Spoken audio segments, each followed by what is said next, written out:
Diane, David, can you give me a clear idea of exactly what the local enterprise partnership here in Gloucestershire does? The GFirst Local Enterprise Partnership is very much about driving business forward and our Gloucestershire economy forward, with business being at its epicentre, but also having great connectivity with our public sector partners. Yeah, up until now, am I being really unfair to say perhaps that message hasn't got through to business? We try very hard through all sorts of different types of communication to get the message across, and in the next few months we'll be trying even harder via our website, via social media, and obviously via the likes of Gloucestershire media, hopefully, to spread the word and the message as to how we all in Gloucestershire have to work together to make Gloucestershire a great place to be, but also trying to get money from government to grow business here. Yeah. It's always a challenge communicating with business, isn't it, Ian? You know that. But our business membership group has access to 16,000 businesses in the county. We've got 300 people signed up as ambassadors, 150 people sat on our sector group. So we think we've made a great start, but that's not to say we're complacent. We don't want more and more businesses involved in the story. Now today, is it something of a relaunch? It's your third year. That's not being unfair, but you've got some quite big news today, haven't you? That a lot of people probably won't know about a lot more government money coming into Gloucestershire. Central government has really got behind local enterprise partnerships since the budget in April and since the Heseltine report, for those that haven't heard about it, No Stone Unturned, whose recommendations were that central government should start devolving money in a more local way, and they have made the vehicle for that local enterprise partnerships. And David, what does this mean in monetary terms? Is it about £45 million conceivably over the next year? It could be something like that in the long run for Gloucestershire. Heseltine talked about £80 billion that he wanted devolved down to localities. And for Gloucestershire, if it was at that level, it would be around about £45 to £50 million for the county. And the real challenge for us now, and it's not for us as the local enterprise partnership, but for the whole business community of Gloucestershire and the public sector, is to get a plan together that we can convince government to invest that money here rather than elsewhere in the country. Okay. Now the plan to get the money, that's the big thing. Yeah. When has the plan got to be done, and when do you expect to get the money? We'll be going to talk to ministers in February of next year with a completed plan to make our pitch for Gloucestershire, to make the case for why they should be investing in the county that we know is great and vibrant and has a strong economy. The money then comes in two tranches: European money from April 2014 right, and UK money from April 2015. Do you know what levels of those monies will be? Like, what would be the EU level of money into Gloucestershire? That would be around about £5 million a year or thereabouts. The UK money could be anything between £20 million a year and £50 million a year. So this is a lot of money. This is the first time we've had real money for growth in the county. Absolutely, and it's the first time that we are all having to do a business plan together. That's not just our businesses, it's all the partners in Gloucestershire. And we have a real competitive edge to this. We've got to bid for this, and we've got to prove to central government that we are going to do what we say we are going to do. And can we do it? We certainly can, and that's exactly what Heseltine said. He said, you have got to be up for this, you've got to go and fight for your rights. Now you're up for it, and you've got a great track record in business, Diane, but is everyone up for it? I get a feeling a lot of business haven't got a clue what's going on. We are blessed with a lot of small, medium enterprises in Gloucestershire who are also fighting for their own survival and up till now probably haven't wanted to get involved. This is now an opportunity for everybody to understand that there is an opportunity for them to help, firstly, but also be empowered alongside the local enterprise partnership to make a difference. Okay. Now, one of the exciting things, David, to me about this plan is what I'd call in headline terms, a corridor for growth. Can you tell me something about that idea? One of the great strengths we've got in the county is the M5 corridor, and we know that there's huge opportunity right along that corridor from junction 9 in the north with the redevelopment of Ashchurch down to junction 13 and the Business Park corridor into Stroud.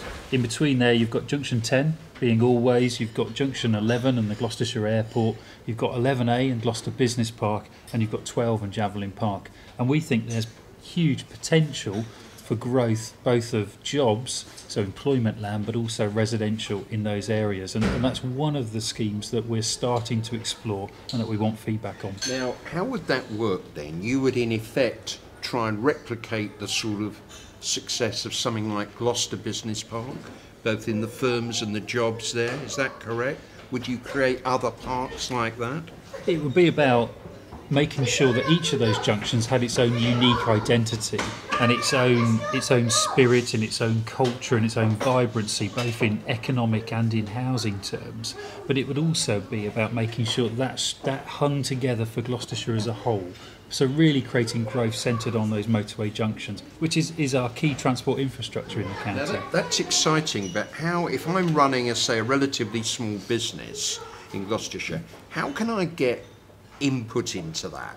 Because I think one of the criticisms in the past is people have not understood how they can get involved. One of the very easy ways is through our ambassador scheme. The ambassador website has just been relaunched, so it's user-friendly, more importantly business-friendly, and it really gives an opportunity for businesses to sign up and to join in. And everybody has something to give. That's absolutely brilliant. And David, is that something that's going to work though? You know, a lot of businesses are fighting hard to stay in, to survive, aren't they? Yeah.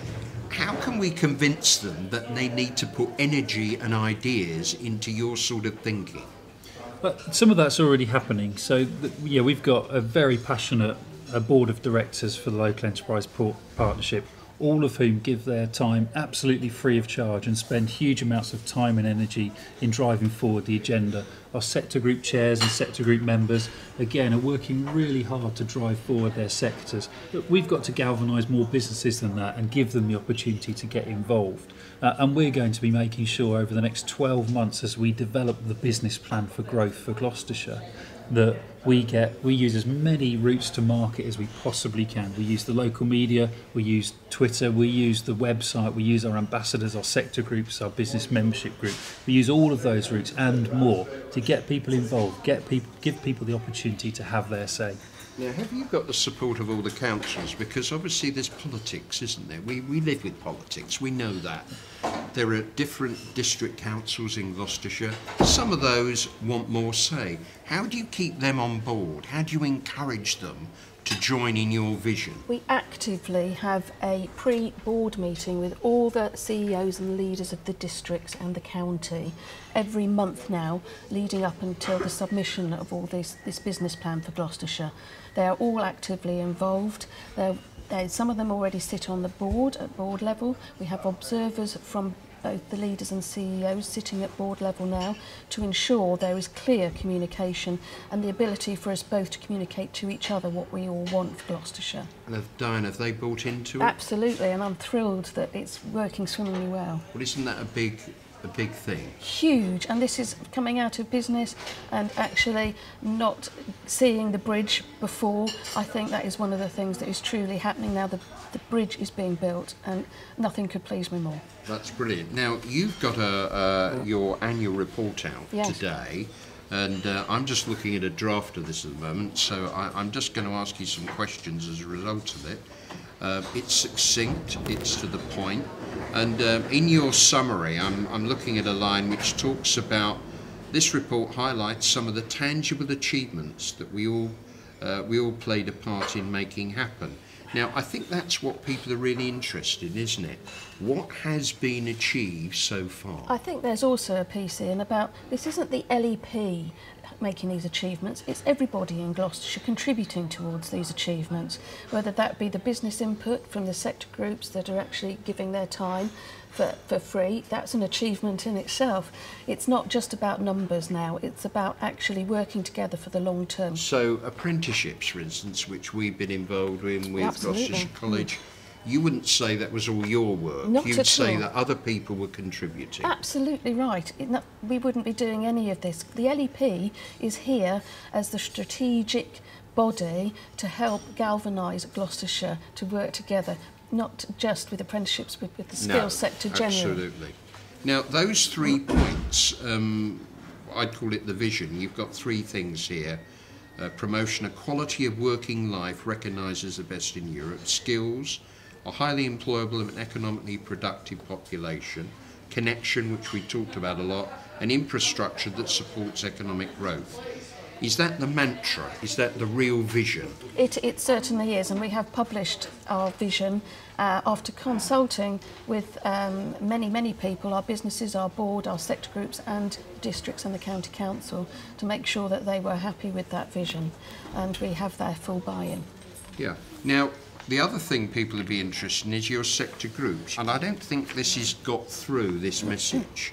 And I'm not being critical, but can I just say who they are? You've got Advanced Engineering, chaired by Steve Hawkins of MOVE, Banking, chaired by David Goodall of Barclays and Andrew Willett from HSBC, the Business Membership Group, chaired by Richard Jeffries, Business and Professional by Ruth Dooley of Hazelwoods, Construction and Infrastructure, Robin Butler of Mosquera, I think. That's right. That's correct. Creative Industries Chair, Donna Rennie, of course, of the festivals. Energy Chair is Paul Bolton. The ICT, Ian Bourne. Land Base, Sir Henry Errors, obviously the former Lord Lieutenant. Logistics Chair, Mark Ryan. Mark's at the airport. Yep. Retail by Nigel Jobson, of course, your former Supergroup colleague. Supergroup colleague. And Tourism Chair, of course, we all know Rob Rees. Now, I'm looking through what the report is saying about these groups, but looking through the annual report, and it is impressive what these sector groups have done. They've devoted, according to your report, about 2,500 hours, man-woman hours, to this. I think a lot of business would say, this is fantastic, but what have they achieved? Now, I think one of the big issues for me is the communication of that. Can you tell me how you're going to do that? And what are they doing? In terms of the sector chairs and their sector groups are there as spokespeople for their sector, so to speak, and they are constantly feeding up and down through their own contacts for advanced engineering, for example, to find out where there are gaps in skills, for example, to use apprentices and as something you mentioned earlier. And that's worked particularly well with advanced engineering because they did, in conjunction with Gloucestershire County Council, the Schools 2013 Challenge, which was about trying to get to 2013 primary school children understanding the importance of science, technology, engineering and maths. And in the first 2 months, with the support of the Advanced Engineering Group, that smashed its target and did 2,500 young people in our primary schools who now have more of an understanding of what's a really important sector for Gloucestershire in advanced engineering. And we're fast heading towards 4,000 primary children that will have had that experience. So it's those very practical steps that the sector groups are taking, and there are other examples. The retail group with its toolkit for the high street, the tourism group looking at £4.5 million worth of promotion globally for Cotswolds. There are examples of real practical steps, practical things that those sector groups are doing to improve their sectors. Yeah. Again, I suppose it comes round to this word that really we're all talking about. One word is communication of this, isn't it? Yeah. And it's how we spread that down. The LEP will never be able to communicate with everybody. We rely on other people to spread the word. And that's partly why we have our sector groups, to spread that word. It's partly why we're appealing to the media and to do things on from a social network point of view, because we've got to get that message out to as many people as possible. Do you need also the councils to play their part Absolutely. a bit more? Do you accept that if I'm the leader of a district council in Gloucestershire, I want my bit of this? And they're absolutely right to think that they want their bit of that. The fact is it has to fit in with everybody else, and we have to listen to everybody's wanting and actually try and help everybody. It isn't just about the LEP, this is about everybody working together.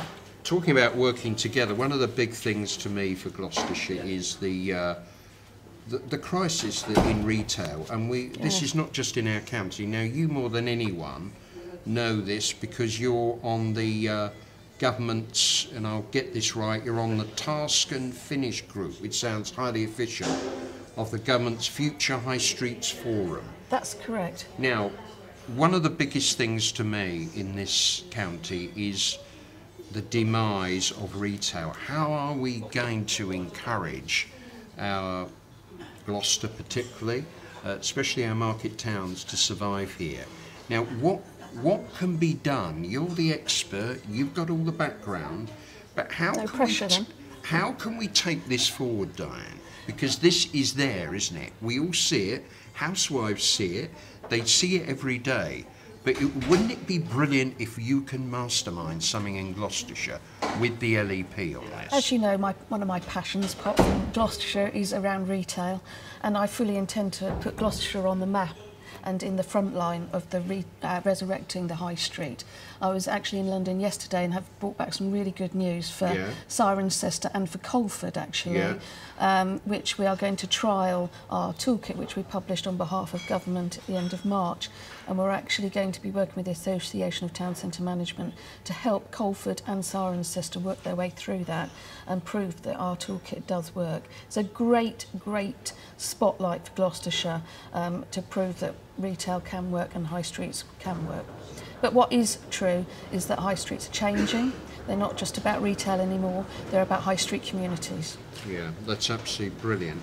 I'm just looking through this report again. And I think, if I may say that's a great example of how LEPs can make a difference, is that we do have a voice at central government. So just going back on that, and I'm not asking you to say things that you don't want to say at the moment, but for instance, someone like Colford in the Forest of Dean really challenged. Yes. What could you do there? What would you intend to do there? Well, yet again, it's about self-help, but because of our retail sector group, which has identified the issues in our market towns and in places like Colford, we are able to, we have a representative from the Forest sitting on that retail sector group who is aware of their very specific problems and will lead this piece for Colford that we've identified with central government. Right. That's great.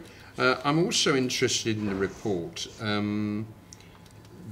some of the did you know facts, and I think these are quite interesting. There's one I'm interested in here. Out of the 39 LEPs in England, Gloucestershire is ranked number 2 behind London for having the greatest proportion of employees in export-intensive companies. And it's a great opportunity, actually, for Gloucestershire. It's actually number 1. Number 1? Yeah. It's at the same level as London. Quickly. No, it's at the same level as London. So we have as many people employed in export-intensive industries as London, higher than any other area in the UK. Why is that? I think if you look at the history of the county's economy, we've got very strong advanced engineering businesses here. We've got very strong small creative industries businesses here, lots of whom see their prime market as export. Our biggest private sector employer in the county is Renishaw. Yes. The vast majority of what they do is exported out of the UK. Huge opportunity for Gloucestershire to grow export. How are you going to use companies like Renishaw, Messier Doughty, big exporters, to showcase Gloucestershire as you go on? Because those companies, as you rightly say, most of their market is export. It's theirs, they're developing it.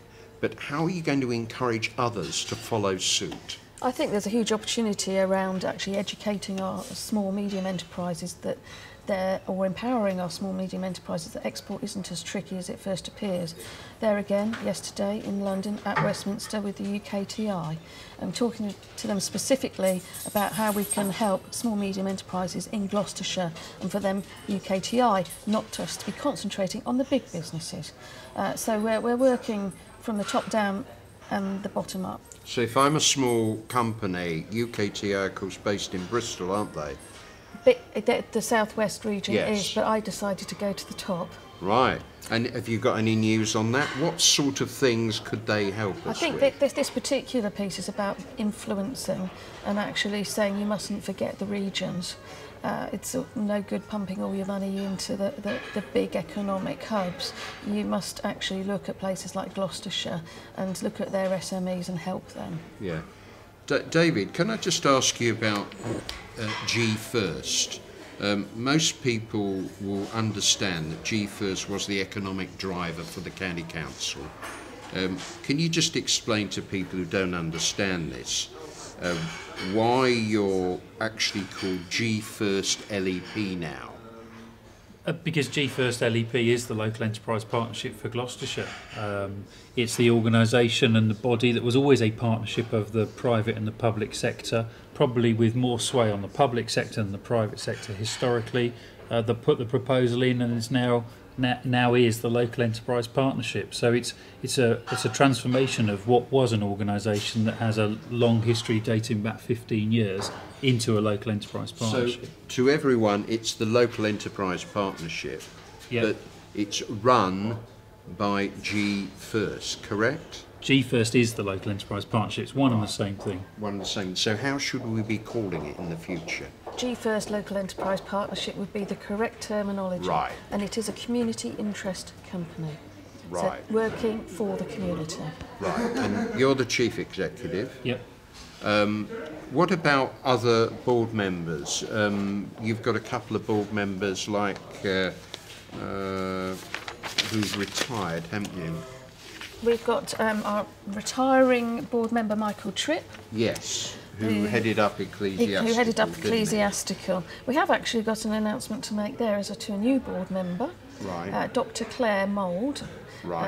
And I don't know her exact Claire's title. chief executive of Open House, the charity organisation that helps young people in Stroud. Right. She's also chair of the Voluntary and Community Sector Alliance in Gloucestershire, which is the independent body that oversees the whole of the voluntary and community sector right across the county.